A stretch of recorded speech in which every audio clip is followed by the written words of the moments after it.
Papa mau kemana pagi-pagi? Kok udah rapi aja, kamu juga Saki. Ini kan hari libur, mau pada kemana sih? Tanya Kinan saat melihat anak dan suaminya telah rapi.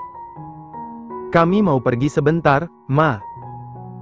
Ada urusan sedikit, jawab Atar. Emang urusan apaan sih? Tanyanya lagi. Urusan pria, jawab Atar dengan terkekeh. Kinan hanya mendelik tapi ia tidak lagi melontarkan pertanyaan. Karena percaya suami dan anaknya pasti memiliki urusan penting dan bukan yang tidak bermanfaat. Kalau gitu kita pamit sekarang ya, Ma. Sayang, abang berangkat dulu. Saki pamit pada mama dan istrinya. Tidak lupa mengecup kening Ayla dan mengelus lembut perutnya. Setelahnya keduanya berangkat bersama menuju kantor polisi. Semalam Ray memberitahu jika Ferry telah ditangkap.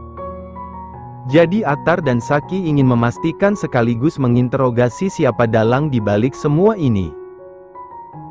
20 menit perjalanan, kini keduanya telah tiba di kantor polisi. Mereka sudah duduk di ruang tunggu, menunggu sipir membawa Ferry ke hadapannya. Tidak lama Ferry datang, kedua tangannya dipasang borgol agar mencegah kemungkinan yang terjadi. Ferry duduk di seberang meja, wajahnya tertunduk lesu. Ferry, kupikir kamu akan kapok setelah kemarin masuk bui. Kali ini semoga kamu jera, karena kasus kamu berlipat. Dan tuntutan dari orang lain yang akan memberatkan kamu. Ferry diam tidak menyahuti ucapan Atar, hingga pria itu kembali bersuara. Kenapa kamu masih dendam sama saya? Saya sudah berbaik hati menempatkanmu di posisi aman di perusahaanku. Kamu masih tidak terima jika perusahaanku maju daripada perusahaan pusat yang kamu kelola. Jika saja kamu pandai mengelola dan tidak sering berfoya-foya, kamu akan jauh lebih hebat daripada saya. Flashback on. Atar muda berusia 25 tahun, dia sudah bekerja di sebuah perusahaan besar. Dia mengabdi pada perusahaan selama 15 tahun. Dan selama itu pula kinerja cukup menguntungkan perusahaan. Hingga sang pemilik membangun perusahaan cabang. Karena kesetiaannya pada pemilik, dia dihibahkan sebuah perusahaan cabang kecil lainnya yang baru saja berdiri 1 tahunan.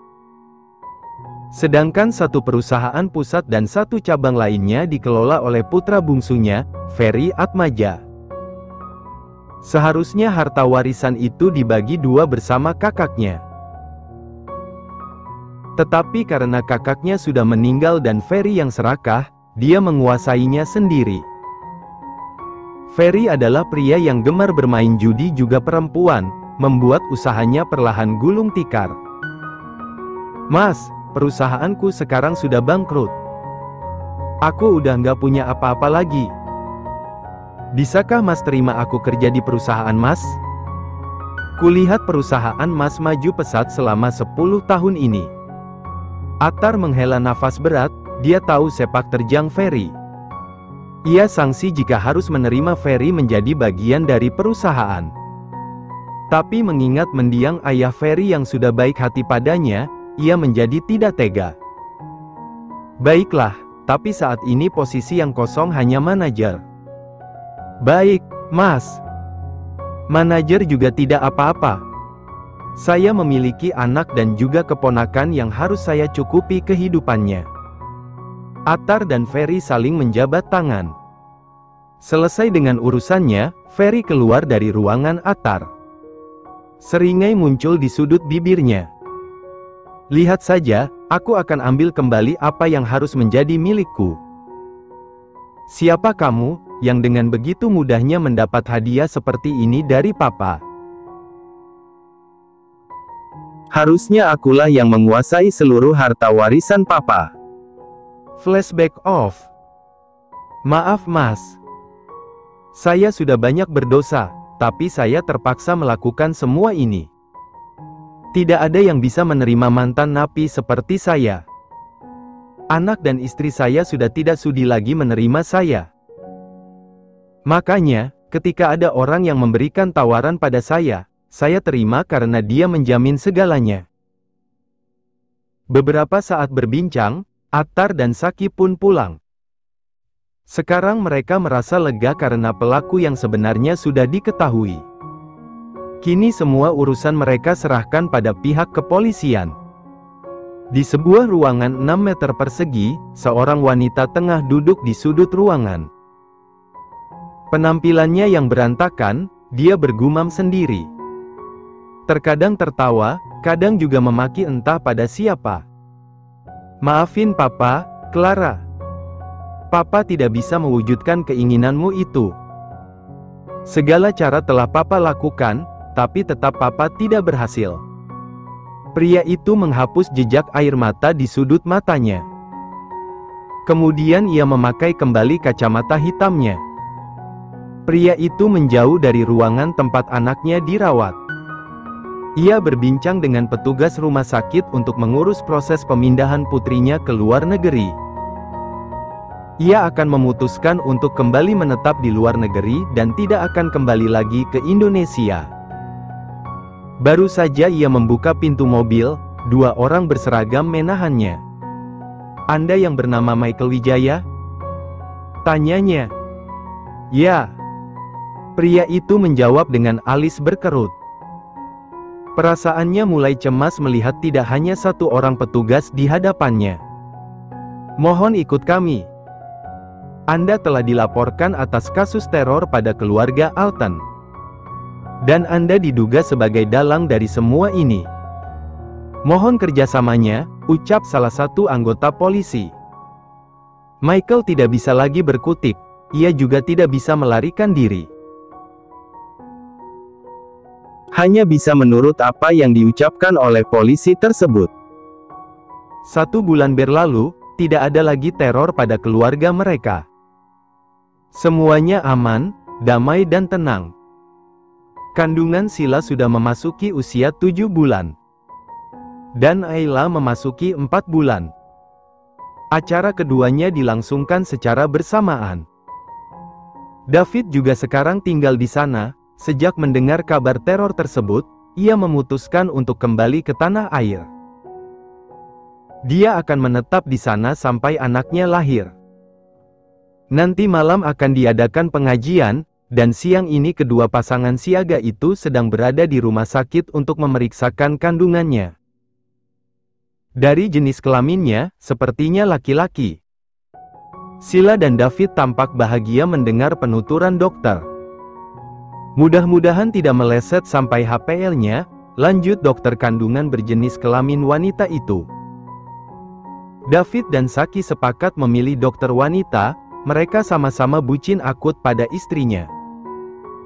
Jadi tidak rela jika istrinya disentuh oleh dokter pria. Keduanya keluar dari ruangan pemeriksaan dengan wajah berbinar. Saki dan Ayla yang masih menunggu giliran segera mendekat dan menanyakan kabar calon keponakannya. Gimana Kak, Fit? Tanya Saki penasaran. Kayak dokter baby boy, ucap Sila sumringah. Alhamdulillah, Kak. Selamat ya. Dan semoga lahiran nanti memang benar laki-laki seperti yang kakak harapkan. Nyonya Ayla. Seru seorang suster. Ayla menyahut, begitu juga Saki. Kak, kami masuk dulu. Sila dan David mengangguk. Mereka berjalan menuju tempat pengambilan obat, sembari menunggu adik-adiknya. Perut Ayla diolesi gel, kemudian dokter menempelkan alat pada perutnya. Terdengar suara detak jantung di sana. Saki menggenggam tangan Ayla dan mengusap-usap kepala Ayla. Pak, Bu.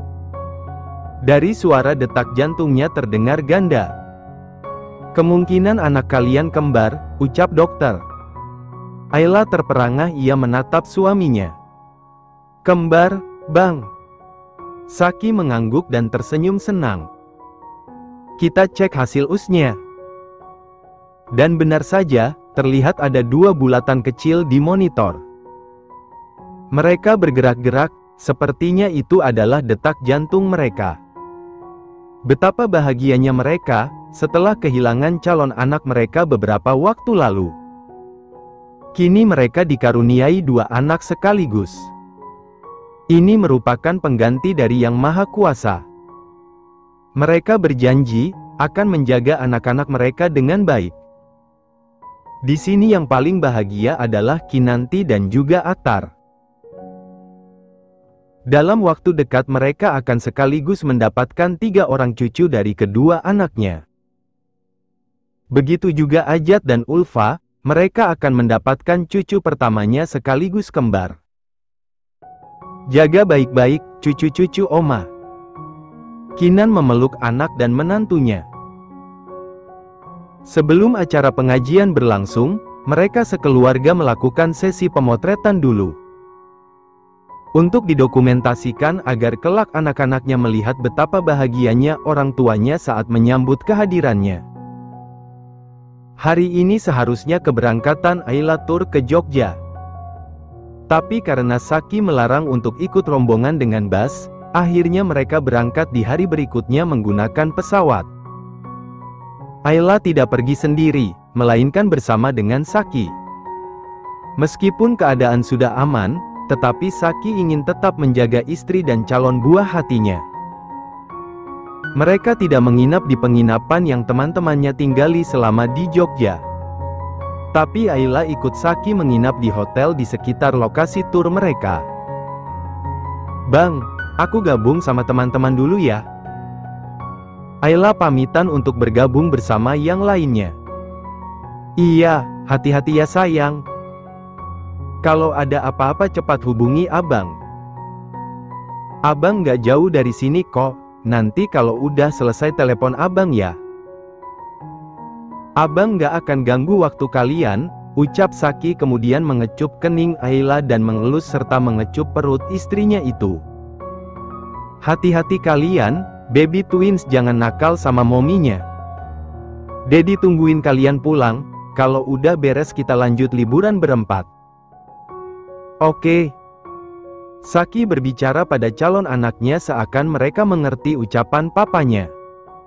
"Iya, Dedi. Dedi juga hati-hati ya, jangan ngelirik sama cewek lain," ucap Ayla menyahuti dengan menirukan suara balita. "Nggak sayang, udah ada momi. Dedi nggak bisa berpaling, kap."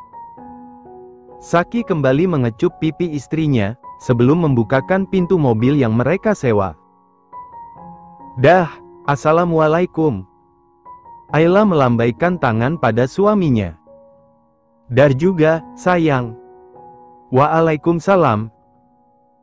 Ayla meninggalkan Saki yang masih menatap kepergian istrinya hingga hilang di tengah kumpulan para mahasiswa yang sedang menerima bimbingan dari dosennya. 2 hari di Jogja ada beberapa tempat bersejarah yang Ayla dan mahasiswa lainnya kunjungi. Banyak sekali pengalaman dan pelajaran yang mereka dapat. Akhirnya tur diakhiri dengan acara makan bersama di sebuah restoran bintang 5. "Wow, restorannya mewah banget. Kapan lagi coba kita makan di tempat sebagus ini, gratis pula." Seorang mahasiswa memuji tempat yang mereka datangi. "Ayla, siapa sih Sultan yang traktir kita?" timpal yang lainnya. "Pastinya sih, dia orang kaya. Yang rela traktir kita semua di restoran mahal." Ayla, Rara, dan Devi duduk di meja dengan 4 kursi, dan 1 kursi masih kosong. Mereka dipandu ke meja khusus oleh pramusaji. Bener-bener ya, lakinya si Ayla. Ngeluarin kocek nggak tanggung-tanggung. "Langsung untuk makan orang 2 bas," ucap Rara. "Ayla, mana kita disuruh duduk di meja yang spesial lagi?" "Noh, lihat. Yang lain duduk di meja panjang. Cuma kita doang yang duduk di sini," ucap Devi menunjuk teman-temannya dengan dagu. "Ayla, ya. Ini juga, ada kursi kosong." "Buat siapa?" tanya Rara. Belum sempat Ayla menjawab, seorang MC naik ke atas panggung dan meminta perhatiannya sebentar. Semua orang menatap panggung dan terlihat ada seorang pria tampan dengan memakai kemeja berwarna navy serasi dengan gamis modern yang Ayla kenakan, yang kini sedang berdiri di sana. Sebuah buket bunga tulip di tangan kirinya dan tangan kanan memegang mikrofon.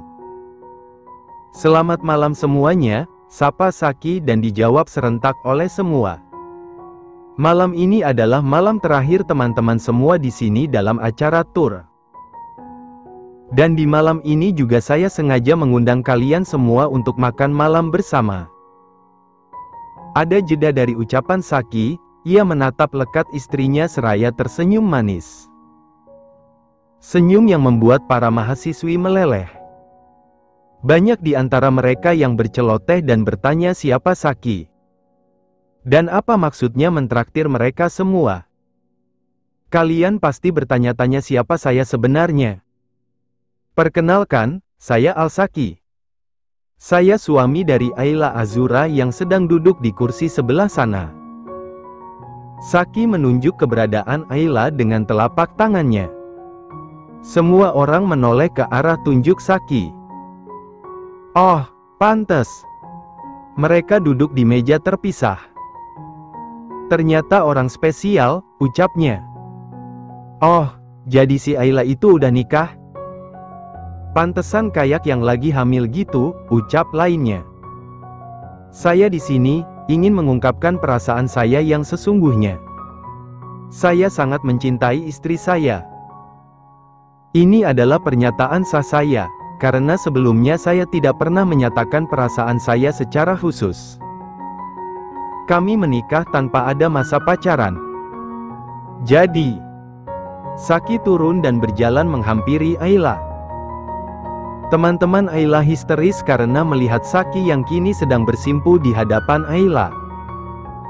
Sedangkan Ayla ditarik pelan oleh Saki untuk berdiri.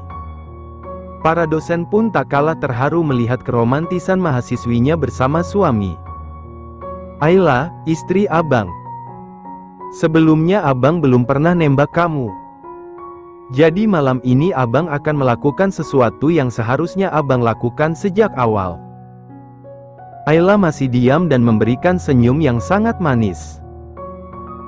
Tangannya masih digenggam oleh Saki dengan satu tangan masih memegang buket bunga. Abang cinta sama Ayla. Abang sangat sayang sama Ayla. Maukah Ayla terima cinta abang, terima jadi ibu dari anak-anak abang, dan bersedia hidup bahagia bersama abang dan anak-anak kita? Meski mereka sudah tahu jika Ayla dan Saki telah menikah, tapi untuk memeriahkannya, teman-teman Ayla bertepuk tangan dan meminta Ayla untuk menerimanya. Ayla terus tersenyum menatap manik mata Saki. Ya, Ayla terima, bang. Tepuk tangan yang bergemuruh dan sorak-sorai menambah suasana semakin romantis. Saki menyerahkan buket bunga dan diterima dengan baik oleh Ayla yang langsung menghirup aroma wanginya. Kemudian Saki mengeluarkan kotak beludru dari saku kemejanya. Sebuah cincin dengan mata berlian blue safir itu ia sematkan di jari manis Ayla yang kosong. Karena yang satunya telah terisi oleh cincin kawin. Ayla merasa terharu dengan perlakuan Saki. Matanya sampai berkaca-kaca, tidak menyangka suaminya akan melakukan hal seindah ini. Setelah itu mereka semua menikmati makan malam dengan sepuasnya.